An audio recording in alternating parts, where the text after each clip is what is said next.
Bienvenidos una vez más al canal de YouTube Estudiemos Juntos con John. Esta vez quiero hacer, se me ha pedido un poquito de información sobre el santuario, los muebles y los significados. Entonces, como es el costumbre del canal, si alguien tiene una pregunta, vamos a estudiarlo juntos.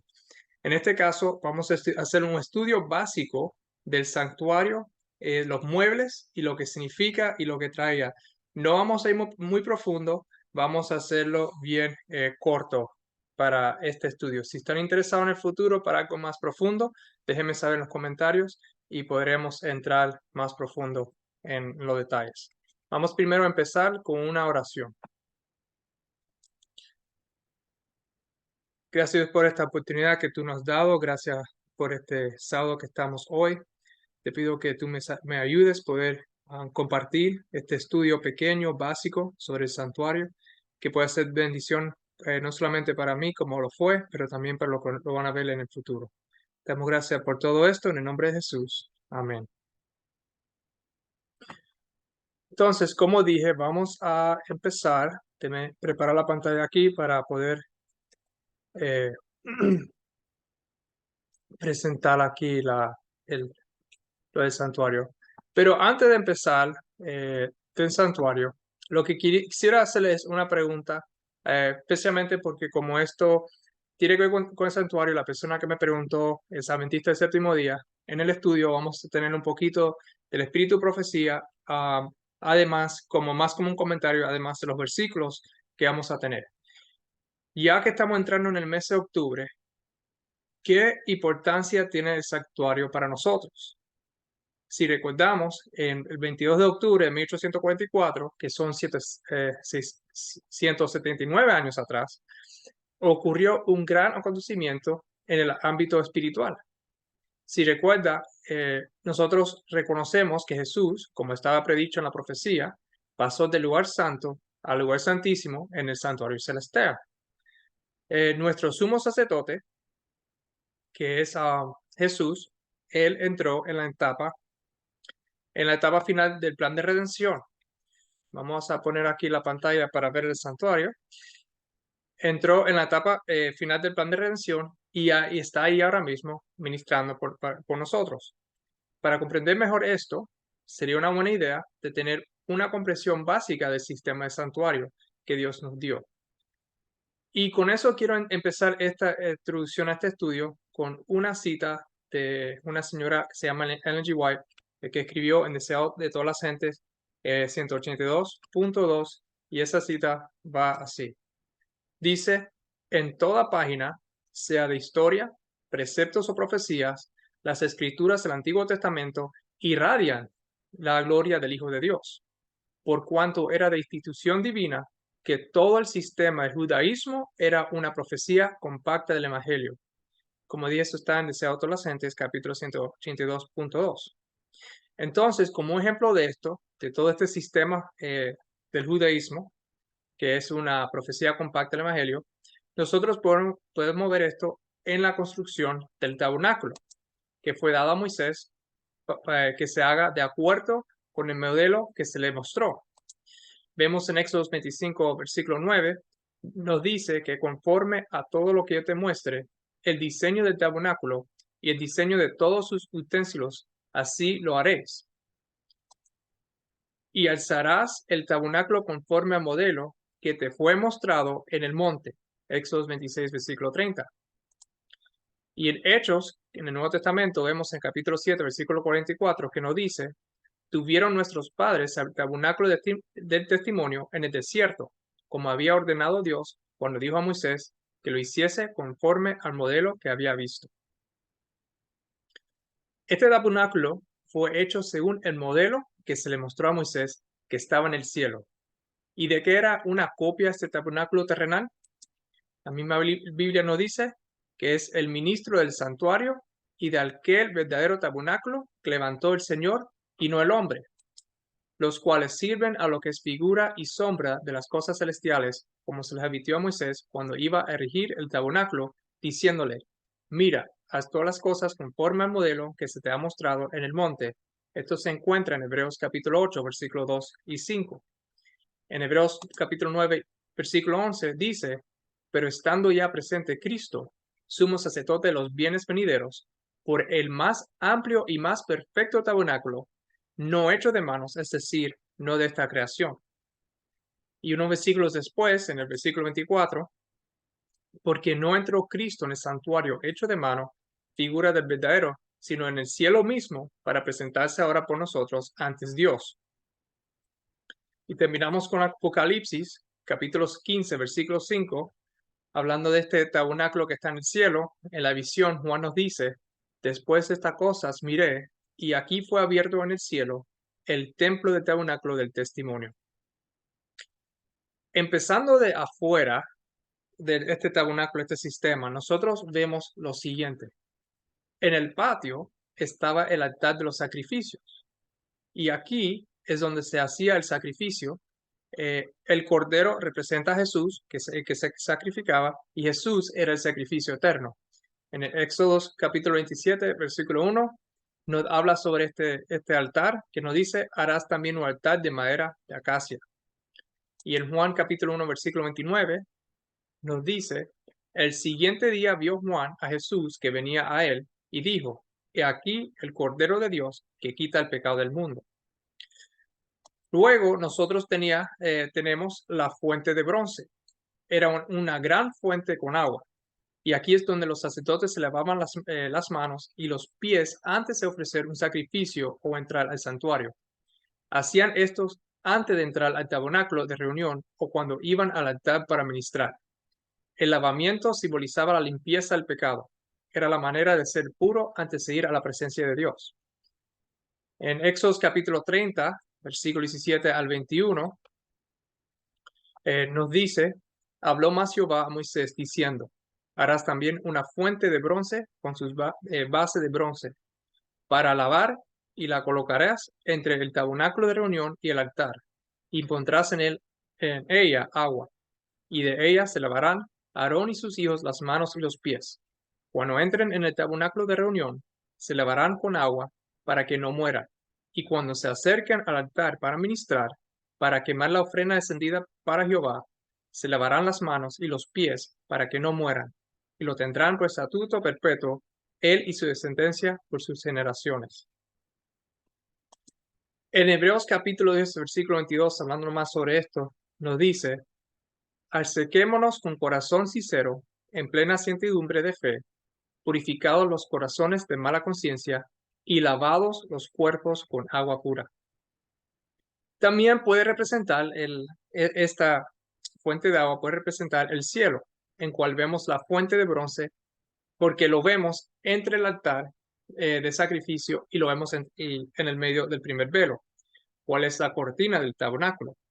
Jesús, después de su resurrección, fue al verdadero tabernáculo, como sabemos, que está en el cielo, y entró en el lugar santo de aquel. Igual como los sacerdotes tenían que pasar por la fuente de bronce para ser limpiados antes de entrar al tabernáculo, Jesús tuvo que pasar por el cielo antes de llegar al tabernáculo celestial. Hebreos capítulo 6, versículo 19 al 20 nos dice, la cual tenemos como segura y firme ancla del alma, y que penetra hasta dentro del velo, donde Jesús entró por nosotros como precursor o precursor, hecho sumos sacerdotes para siempre según el orden de Melquisedec. Jesús tuvo que ir de la tierra, pasar el cielo para poder entrar. Ahora vamos a entrar adentro del tabernáculo en sí. Como parte del patrón que Moisés vio para el tabernáculo, también había muebles específicos que debían colocarse en el lugar santo o santísimo dentro del tabernáculo. El tabernáculo también tenía un servicio específico que los sacerdotes realizaban todos los días. Y una vez al año, el sumo sacerdote iría al lugar santísimo para la expiación. Y aunque muchas pinturas o dibujos lo ponen al revés, el tabernáculo estaba situado con el primer velo, cual es la entrada al este, y el lugar santísimo estaba al oeste. En Ezequiel capítulo 8, versículo 16, que es una profecía del tiempo final con la iglesia de Dios, vemos un ejemplo de esto, donde dice, Ezequiel estando en visión, y me llevó al atrio de adentro de la casa de Jehová, y aquí junto a la entrada del templo de Jehová, entre la entrada y el altar, como 25 varones, sus espaldas vueltas al templo de Jehová y sus rostros hacia el oriente, y adoraban al sol, postrándose hacia el oriente. Con eso vemos que cuando estos estaban en apostasía, que era una profecía del tiempo final, cuando los 25 varones estaban en apostasía y se estaban postrando, se postraban al oriente donde salía el sol, y la daban la espalda a Jehová, y el Jehová estaba al oeste. La entrada del tabernáculo estaba al lado oriente o el este del campamento. Continuando, vemos que el tabernáculo tenía ciertos muebles que eran bien importantes, que representaban ciertas verdades en el cielo. Los muebles eran el calendario, los muebles que había era el calendario. Vemos también la mesa de panes y también vemos el altar de incienso que todos estaban localizados en el lugar santo del tabernáculo. El primer mueble que vamos a tocar en el tabernáculo estaba en el lado del sur. Esto es el calendario. El calendario tenía 7 brazos, como vemos en Éxodo capítulo 25, versículo 31 a 40. Y que vemos aquí dice, harás además un candelero de oro puro, labrado de martillos, se hará el candelero, su pie, su caña, sus copas, sus manzanas y sus flores serán de lo mismo. Y saldrán 6 brazos de sus lados, 3 brazos del candelero a un lado y 3 brazos al otro. Y le harás 7 lamparillas, las cuales encenderás para que alumbren hacia adelante. Y también sus despabiladeras y sus platillos de oro puro, de un talento de oro fino lo harás con todos esos utensilios. Mira y hazlos conforme al modelo que te ha sido mostrado en el monte. El candelabro de 7 brazos representa a Jesús, que es la luz del mundo, como nos dice en Juan capítulo 9, versículo 5, y también primer capítulo, versículo 9. Y nos dice el versículo 5, entre tanto que estoy en el mundo, luz soy del mundo. Y capítulo 1, versículo 9, aquella luz verdadera que alumbra a todo hombre venía a este mundo. Y el aceite que estaba en el candelabro representaba al Espíritu Santo. Como nos dice aquí en Zacarías capítulo 4, versículo 1 al 6, volvió el ángel que hablaba conmigo. Esto es una visión otra vez que Zacarías, profeta Zacarías estaba, y me despertó como un hombre que se despertado de su sueño. Y me dijo, ¿qué ves? Y respondí, he mirado y aquí un candelabro todo de oro, con un depósito encima y sus 7 lámparas encima del candelabro. Aquí tenemos el candelabro de cual se habla. Y 7 tubos para las lámparas que están encima de él. Y junto a él 2 olivos, el uno de la derecha del depósito y el otro a su izquierda. Proseguí y hablé, diciendo a aquel ángel que hablaba conmigo, ¿qué es esto, el Señor mío? Y el ángel que hablaba conmigo respondió y me dijo, ¿no sabes qué es esto? Y dije, no, Señor mío. Entonces respondió y me habló diciendo, esta es palabra de Jehová a Zorobabel, que dice, no con ejército ni con fuerza, sino con mi espíritu, ha dicho Jehová de los ejércitos. El aceite representaba el Espíritu Santo de Jehová de los ejércitos. En Apocalipsis capítulo 4, versículo 5, también nos dice, viendo esta visión, otra vez ahora está en el cielo, y del trono salían relámpagos y truenos y voces, y delante del trono ardían 7 lámparas de fuego, las cuales son los 7 espíritus de Dios.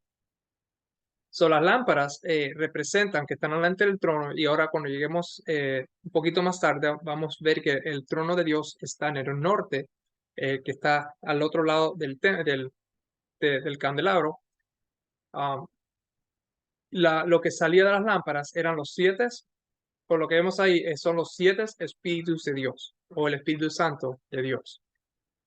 Ahora hablando, este es en el lado sur. Ahora viendo el lado norte, hablando del trono, como decía, que está enfrente del candelabro, estaba la mesa de panes sin levadura. Éxodo 25, versículo 23 al 30, nos habla sobre esto. nos dice, harás asimismo una mesa de madera de acacia. Su longitud será de 2 codos y de 1 codo su anchura y su altura de codo y medio.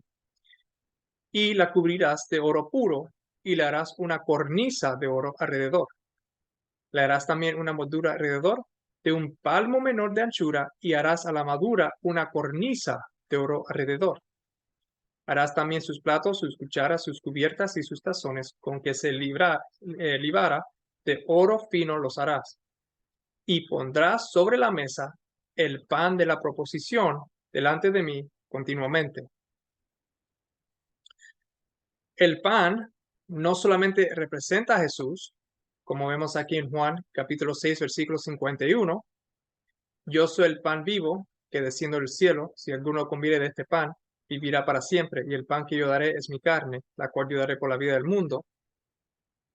También vemos en Lucas 4:4, Jesús, nos dice ahí, vamos a continuar, dice, Jesús respondiendo dijo, escrito está, no solo de pan vivirá el hombre, sino de toda palabra de Dios. ¿Okay? Vemos que Jesús es el pan vivo y también vemos que la palabra de Dios también es representada por el pan. Como vemos aquí en Lucas 4, versículo 4. So, esas dos cosas vemos, a Jesús y la palabra de Dios, representado por el pan.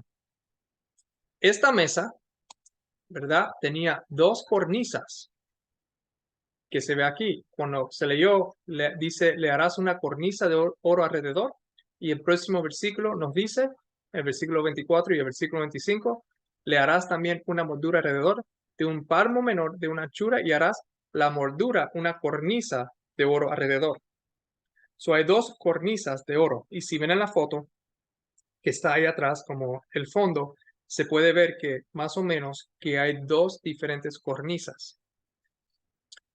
Estas 2 cornisas, que son coronas, ¿verdad? Porque eso también lo que la cornisa, son como coronas que se puso alrededor, estaban alrededor de la mesa. Estas 2 representan la corona de los 2 que están sentados en el trono. Recuerden que esta mesa está en el norte del tabernáculo, ¿verdad? Para poder trabajar esta idea un poquito más. ¿Y qué dice la Biblia que está en el norte del tabernáculo? En Éxodo capítulo, Isaías capítulo 14.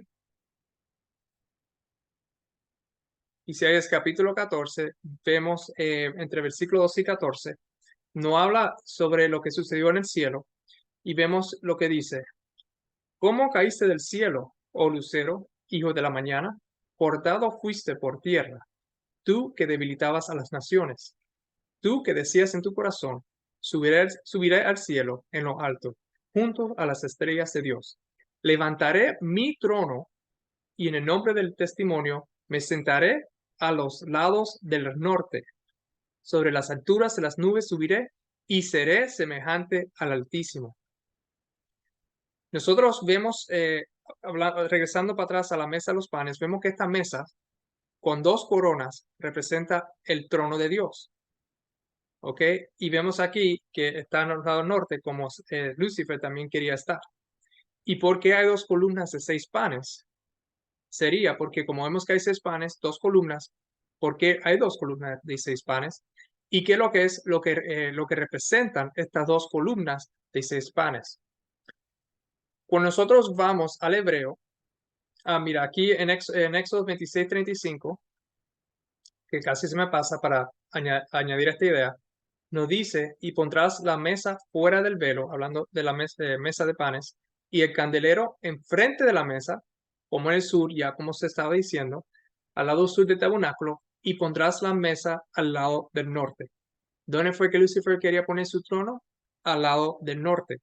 Al lado del norte hay un trono. La mesa de panes, como vamos a ver ahora, representa un trono con 2 coronas, y tiene 2 coronas, hablando de los 2 que se sientan en esa mesa. So, otra vez, las 2 preguntas que querían hacer, ¿por qué hay 2 columnas de 6 panes? ¿Y qué es lo que es que estas 2 columnas de 6 panes representan? Cuando vamos al hebreo, vemos que el hebreo para estas hogazas o rebanadas de pan es en el hebreo, las palabras son lechem y panim, que significan, lechem significa pan y panim significa presencia. Esto aquí significa que estas dos columnas de panes en verdad representan la presencia de Dios que está sentado en el lado norte. La razón que hay dos columnas, al igual que vemos dos coronas en la mesa, es porque ahí está la presencia de dos en el trono. Vamos a Apocalipsis capítulo 3, versículo 21. Jesús nos dice en Apocalipsis, al que venciere le daré que se siente conmigo y en mi trono, así como yo he vencido y me he sentado con mi Padre en su trono. So, vemos que en el trono, en el lado del norte, está Jesús y está el Padre, los dos sentados en un trono. Ahora que hemos visto esto de las escrituras de la Biblia, quisiera darle un poco de apoyo a lo que se ha dicho con el espíritu profecía. En Patriarcas Profetas, vamos a hacer el 12.2, sí, 12.2, y nos dice que el rey del universo, convocó a las huestes celestiales a comparecer ante él. Para parar un poquito de contexto, aquí hay una visión del cielo cuando empezó el pecado a entrar y hubo una discusión sobre Jesús, y aquí es donde estamos viendo este pasaje. Regresando otra vez al principio. El rey del universo convocó a las huestes celestiales a comparecer ante él, a fin de que en su presencia él pudiese manifestar cuál era el verdadero lugar que ocupaba su Hijo y manifestar cuál era la relación que él tenía para con todos los seres creados. El Hijo de Dios compartió el trono del Padre y la gloria del Ser eterno, que este es hablando del Padre, el Rey del universo, que existía por sí mismo, cubrió a ambos, al Padre y al Hijo. Alrededor del trono se congregaron los santos ángeles, una vasta e innumerable muchedumbre, millones de millones, y los ángeles más elevados, como ministros y súbditos, se regocijaron en la luz que de la presencia de la deidad caía sobre ellos. Ante los habitantes del cielo reunidos, el rey declaró, el Padre, que es el rey, declaró que ninguno excepto Cristo, el Hijo unigénito de Dios, podía penetrar en la plenitud de sus designios, y que a éste le estaba encomendada la ejecución de los grandes propósitos de su voluntad. El Hijo de Dios había ejecutado la voluntad del Padre en la creación de todas las huestes del cielo, y a él, así como a Dios, debían ellas tributar homenaje y lealtad. Cristo había de ejercer aún el poder divino en la creación de la tierra y sus habitantes, pero en todo esto no buscaría poder o ensalzamiento para sí mismo en contra del plan de Dios, sino que exaltaría la gloria del Padre, ejecutaría sus fines de beneficencia y amor. Como dije, esto fue antes de la creación de la tierra y sus habitantes en el cielo, lo que sucedió. Continuando con unas citas más, dos capítulos más que ella escribió en primeros escritos, 54.1, y vamos a ver 54.2, nos dice otra vez, viendo otra vez, esto es haciendo la conexión para que recuerden lo que estamos haciendo, el pan de mesa que está en el lado del norte, el trono, que hay dos que están sentados ahí, por eso hay dos coronas. Ella nos dice, vi un trono y sobre él se sentaba el Padre y el Hijo. Me fijé en el rostro de Jesús y admiré su hermosa persona. No pude contemplar la persona del Padre, pues la cubría una nube de gloria, de gloriosa luz. Pregunté a Jesús si su Padre tenía forma como él. Dijo que la tenía, pero que yo no podía contemplarla porque dijo, si llegase a contemplar la gloria de su persona, dejarías de existir. Delante del trono vi al pueblo adventista, la iglesia y el mundo. Vi dos compañías, la una postrada antes del trono, profundamente interesada, mientras que la otra no manifestaba interés y permanecía de pie, indiferente. Los que estaban postrados delante del trono elevaban sus oraciones a Dios y miraban a Jesús. Miraba él entonces a su Padre y parecía interceder para con él. Una luz se transmitía del Padre al Hijo y de éste a la compañía que oraba. Entonces vi que una luz excesivamente brillante procedía del Padre hacia el Hijo, y desde el Hijo ondeaba sobre el pueblo que estaba delante del trono. Pero pocos recibían esta gran luz. Muchos salían debajo de ella y la resistían inmediatamente. Otros eran descuidados y no apreciaban la luz, y ésta se alejaba de ellos. Algunos la apreciaban y se acercaban para postrarse con la pequeña compañía que oraba. Esa recibía la luz y se regocijaba en ella, y sus rostros brillaban con su gloria. Vi al Padre levantarse del trono, y un carro de llamas entró en el lugar santísimo, al interior del velo, y se sentó. Aquí vemos que el trono está en el lugar santo, como se está diciendo. Y ahora el Padre entra al lugar santísimo. Entonces Jesús se levantó del trono, el mismo trono con cual el Padre estaba levantado, y la mayoría de los que estaban protestando se levantó con él. No vi un solo rayo de luz pasar de Jesús a la multitud indiferente después que él se levantó, y esa multitud fue dejada en perfectas tinieblas. Los que se levantaron cuando se levantó Jesús tenían los ojos fijos en él mientras se alejaba del trono y los conducía un trecho. Alzó entonces su brazo derecho y oímos su hermosa voz decir: Aguardad de aquí, voy a mi Padre para recibir el reino, mantener vuestras vestiduras inmaculadas, y dentro de poco volveré de las bodas y os recibiré a mí mismo. Entonces nos vemos entonces que el trono de Dios, mientras Jesús ministraba en el lugar santo, era el lugar donde estaba la mesa de los panes, que representaba la presencia de Dios y su Hijo. A continuar, tenemos en el lado oeste, al frente del velo que separaba el lugar santo del Santísimo, el altar de incienso.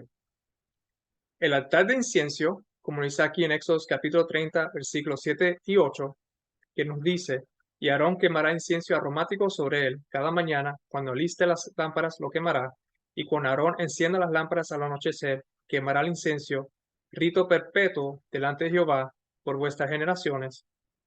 Y cuando hubo tomado el libro, es el versículo 7 al 8. Este altar representa, y el incienso representa las oraciones del pueblo de Dios, como leemos aquí en Apocalipsis 5, versículo 8. Y cuando hubo tomado el libro, los 4 seres vivientes y los 24 ancianos se postraron delante del Cordero. Todos tenían arpas y copas de oro llenas de incienso, que son las oraciones de los santos. Vemos que el altar de incienso, que está en el lado oeste, antes del velo a llegar al lugar santísimo, el incienso estaba asociado con las oraciones de los santos. El sumo sacerdote ofrecía incienso mientras el pueblo afuera oraba. Ahora continuamos del altar de incienso y vamos a entrar ahora al lugar santísimo. El arca del pacto era el único mueble que estaba en el lugar santísimo. Como vemos aquí en Éxodo capítulo 25, del 10 a 22, nos dice que harán también un arca de madera de acacia, cuya longitud será de 2 codos y medio, su anchura de codo y medio y su altura de codo y medio. Y la cubrirás de oro puro, por dentro y por fuera, y harás sobre ella una cornisa de oro alrededor. Y pondrás en el arca el testimonio que yo te daré. Y harás un propiciatorio de oro fino, cuya longitud será de 2 codos y medio y su anchura de codo y medio. Harás también 2 querubines de oro, labrados a martillo los hará en los 2 extremos del propiciatorio. Y los querubines extenderán por encima las alas, cubriendo con sus alas el propiciatorio, sus rostros el uno enfrente del otro, mirando al propiciatorio los rostros de los querubines. Y pondrás el propiciatorio encima del arca, y en el arca pondrás el testimonio que yo te daré. Ahí está. El acta del pacto era una caja de madera de acacia cubierta de oro. Sobre el arca vemos que habían 2 ángeles de oro, y en medio de estos 2 ángeles estaba el propiciatorio, en donde la presencia sobrenatural de Dios habitaba. Esto era un símbolo del trono de Dios en el cielo, el cual está asimismo ubicado en medio de 2 ángeles, como vemos aquí en Salmos capítulo 8, versículo 1. Oh pastor de Israel, escucha. tú que pastoreas como a ovejas a José, que estás entre querubines, resplandece. Quiero hacerle una pregunta ahora. ¿Ustedes ven algo un poco igual, pero también diferente entre la mesa del pan y el arca? En la mesa del pan habían dos cornisas o coronas alrededor, pero en el arca solamente hay una. ¿Y por qué ustedes creen que es esto? ¿Qué fue lo que nosotros leímos en los escritos del Espíritu de Profecía? Nos dice, y vi un trono y sobre él se sentaba el Padre y el Hijo. Vi al Padre levantarse del trono, eso era en el lugar santo, vi al Padre levantarse del trono y un carro de llamas entró en el lugar santísimo, al interior del velo, y se sentó. Entonces Jesús se levantó del trono, alzó entonces su brazo derecho, entonces Jesús ahora levantó su brazo derecho y oímos su hermosa voz decir, aguardar aquí, voy a mi Padre para recibir el reino, mantened vuestras vestiduras inmaculadas y dentro de poco volveré de las bodas y os recibiré a mí mismo. Comparemos esto, lo que se está leyendo aquí, para esos que no, eh, perdón, para esos que no entiendan o crean en el espíritu de profecía, veremos esta misma idea en Daniel capítulo 7, versículos 9 a 10 y versículo 13 al 14. Empezando diciendo, estuve mirando hasta que fueron puestos tronos y se sentó un anciano de días. Ahora, para nosotros adventistas entendemos que esto es en el lugar santísimo, cuyo vestido era blanco como la nieve y el pelo de su cabeza como lana limpia. Su trono llama de fuego y las ruedas del mismo fuego ardiente. Un río de fuego procedía y salía de delante de él, millares y millares le servían, y millones asistían delante de él. El juez se sentó y los libros fueron abiertos. Brincando a versículo 13 y 14, miraba yo en la visión de la noche, he aquí con las nubes del cielo venía uno como un hijo de hombre, que vino hasta el anciano de días, y le hicieron acercarse delante de él, y le fue dado dominio, gloria y reino, para que todos los pueblos, naciones y lenguas le sirvieran. Su dominio es dominio eterno, que nunca pasará, y su reino uno que no será destruido. Continuando, ahora entrando, vemos adentro del arca que estaban los 10 mandamientos, que Dios escribió en tablas de piedra con su propio dedo, y que siempre serán obedecidos por su pueblo. Como vemos en Apocalipsis capítulo 14, versículo 12. Aquí está la paciencia de los santos, los que guardan los mandamientos de Dios y la fe de Jesús. Estos mandamientos estaban dentro del arca, como vemos en Deuteronomios capítulo 10, versículo 4 al 5. Y escribió en las tablas conforme a la primera escritura los 10 mandamientos que Jehová os había hablado en el monte, en medio del fuego, el día de la asamblea, y me las dio Jehová. Y volví, descendí del monte, y puse las tablas en el arca que había hecho, y ahí están, como Jehová me mandó. Sin el pacto, el propiciatorio estaba sobre ellos, lo que significa que la misericordia sería otorgada por medio de la sangre que había sido rociada en el propiciatorio por el sacerdote. Como vemos en Levíticos capítulo 16, versículo 15 al 16, después degollará el macho cabrio en expiación por el pecado del pueblo, y llevará la sangre detrás del velo adentro, y hará de la sangre como hizo con la sangre del becerro, y la esparcirá sobre el propiciatorio y delante del propiciatorio. Así purificará el santuario a causa de las impurezas de los hijos de Israel, de sus rebeliones y de todos sus pecados. De la misma manera hará también al tabernáculo de reunión, el cual reside entre ellos en medio de sus impurezas. Se rociaba el propiciatorio con sangre, ¿verdad? Por el sacerdote, y siempre y cuando el pueblo de Dios confesara y se apartara de sus pecados, como dice Proverbio capítulo 28, versículo 13, el que encubre sus pecados no prosperará, mas el que los confiesa y se aparta alcanzará misericordia.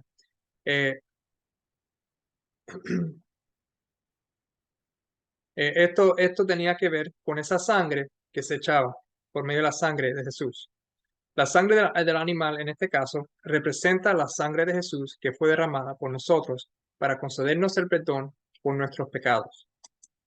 Como vemos en Mateo 26, versículo 28 y Hebreos 9, versículo 22. Porque esto es mi sangre del nuevo pacto, que por mucho es derramada para remisión de los pecados. Y casi todo es purificado según la ley con sangre, y sin derramamiento de sangre no se hace remisión.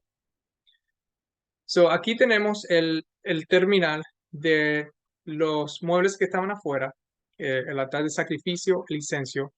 Vimos el velo, el primer velo, entramos al lugar santo, vimos los muebles, el candelabro que representa a Jesús, la luz, vimos la mesa, el pan de la mesa de los panes que representaba la presencia de Dios y su Hijo, con las dos coronas, con las dos columnas de 6 panes cada uno. También vimos el altar de incienso, que el incienso tenía que ver con las oraciones de los santos. Pasamos por el otro lado del segundo velo que está adentro y vimos entonces el lugar santísimo donde vimos el arca, donde el sumo sacerdote entraba una vez al año para presentarse delante de Dios, para purificar el santuario. Y vimos en conexión con la Biblia, también vimos un poquito de espíritu y profecía enseñándonos estas mismas cosas.